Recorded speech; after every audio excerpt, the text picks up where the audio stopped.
Sanibonani, igama lami uNqoba Mbambo from Umkhanya Kude TV. Ngiyacela bandla subscribe, share yona wonke ama-video, ne-like ukuze sonke sisizakala kulama video esikhuluma ngawo. Yazi ejele you meet up with abantu abaningi abahlukene.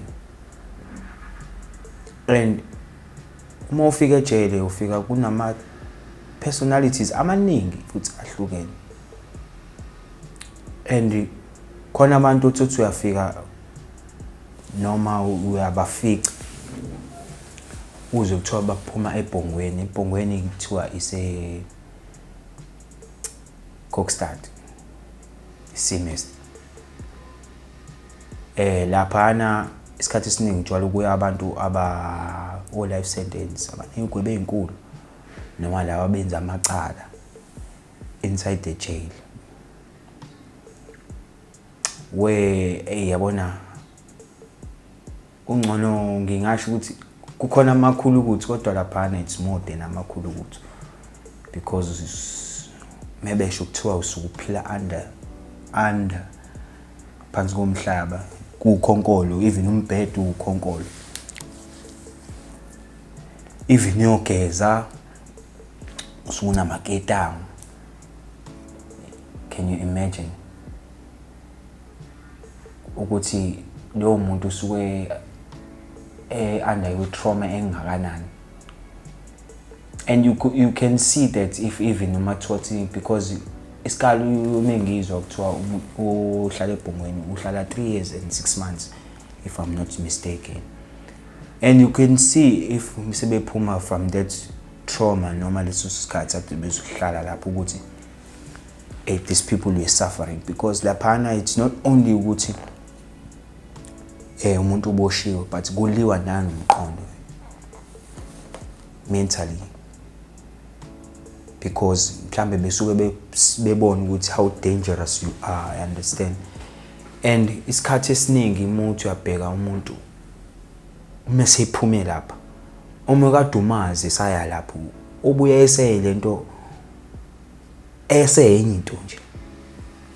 Yes, they bakuthola exerciser but in a small place enkulu kakhulu lejobe esijwayele ukuphuma kuyona thina wezivile.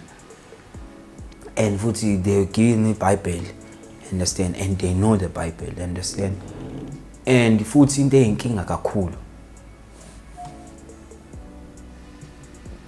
bahlala endlini encane where uliwa nengqondo yabo noma nobulwane lokhu mhlambe usuku umuntu ade nabo ukuthi angizangazi ngachaza kanjani lento. Yabona, if you were a serial killer, they turn ama powers akho bawathena. It's like ngathi mhlambe they were giving you injection bese beqeda amandla nje ngaso sikho, ngoba umuntu mesebuya usebuthothi sebuyela back to Alwaysville noma from other jails, uyambona umuntu uthi ngeke lo muntu useyahlanya, kanti cha akahlanya, but ngenxa yokuthi lo muntu ubesevalelekile ayikho enye into nje outside the world akasazi, is not more familiar with it.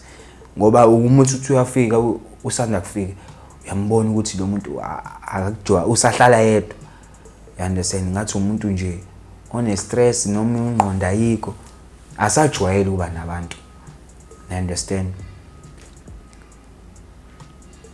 And most uthi uthatha ukuhamba isikhathi, the way they are intelligent, it's amazing.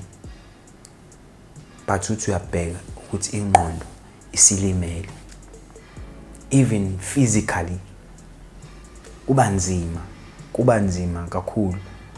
So I don't think ukuthi khona umuntu ongathakasela noma ongajabulela that kind of a moment noma phase enjalo empilweni yakhe, indlela kunzima ngayo ejele. Ngiyababona oWestville, yes, we have been going through ezinye izinto, but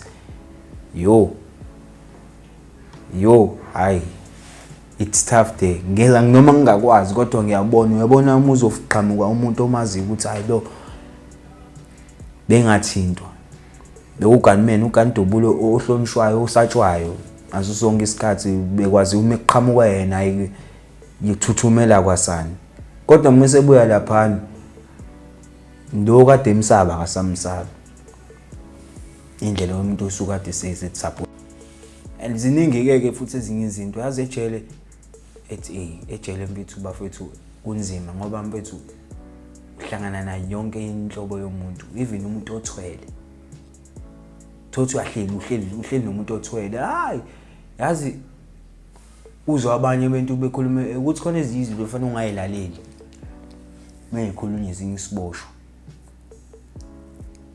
ngoba khona ezinye izinto ebengazi ukuthi seyishintshile eThekwini only to find out it's lies yezo lona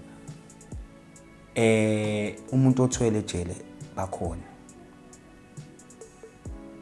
and they are surviving and into zabo zisenzeka uzibuza kanjani kodwa zisenzeka abantu basejele they have connection more than abantu abangaphakathi abantu bazongibuza kanjani ngitshela iqiniso kanjani ngiyabuza nami hey uyazi ukuthi umuntu esejele uyakwazi ukuthenga imoto engaphakathi through phone calls kanjani umuntu asejele can make a business inside the jail through a phone call or a phone and lento angisho ukuthi mhlambe ukuthi siboshwa sike sisenze into sikhulumele on a right position noma opinion ukuthi kahle hle amafoni awavumelekile but there are people who are inside there abondla imindeni yabo through amafoni khuluma ngama betting oHollywood obani obani ziyabheja iboshwa mina ngikutshela mina ngesiboshwa esilungise kubo ngoHollywood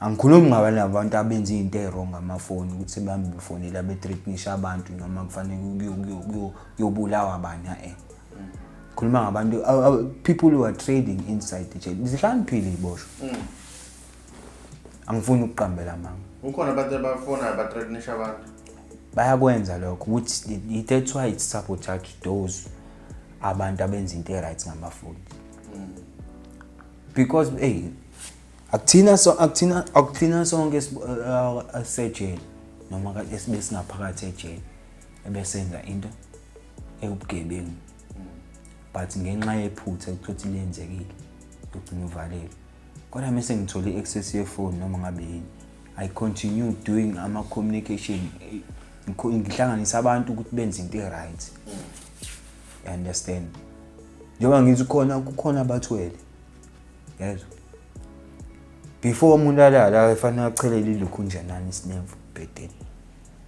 understand we cannot blame them impilo ade iphila understand akuzona zonke iboshwa ezendinga si ngoba akuthina sonke yabona bengitshene ziyagqoka futhi zi-talented ziyathunga yabona ngasubona into ekade egqoke iboshwa ethunge ngesandla you'd be amazed ungathiwa ngisho ukuthuka ithungela ngesandla kodwa uma usufika khona nguphi uthi isandla lesi just ukuthi nje ukuthi kuba iphase ukuthi umuntu avela ashilike ngithi mina we can still have hope to those abonakala ukuthi iphutha iphutha ke into enjani into engenzeka kunombani angikhulumi ngalo muntu lo ovela athatha ichiefs ukuthi yena fanele ahambe endaweni ethize kanjani akhomba imoto yemali angisho ukuthi but ngizama ukwenza umzekelo ukuthi kukhona umunye okwaphume endlini ugcina intuzo ugcina usungena nje ngiyama umzekelo uhlangana nabangani bakho okay bayantshontsha it's fine but bahamba ngemoto uthatha ulift nibanje endleleni into engenzeka kunombali understand? So ziningi izinto igeme ziningi lapha. Ngamanye amazwi ngingasho mina ngendlela noma engibona ngayo ukuthi kubusa uNkulunkulu abathathu lapha.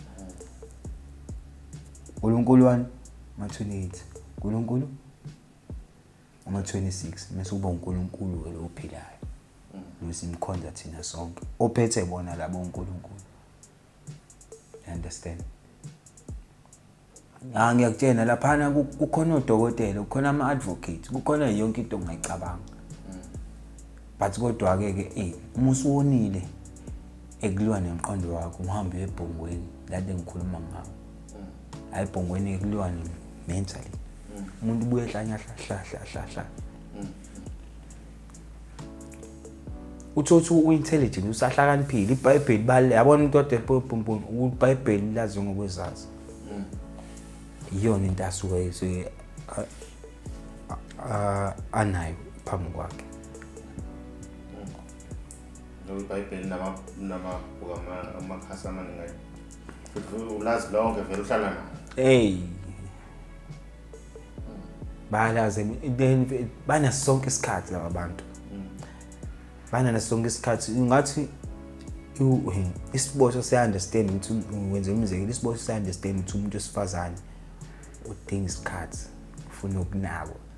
That's why namhlanje ukuthi khona onhliziyo. Gcina umfazi umuntu esecheater. It's because ukuthi isiboshwa simnika isikhathi.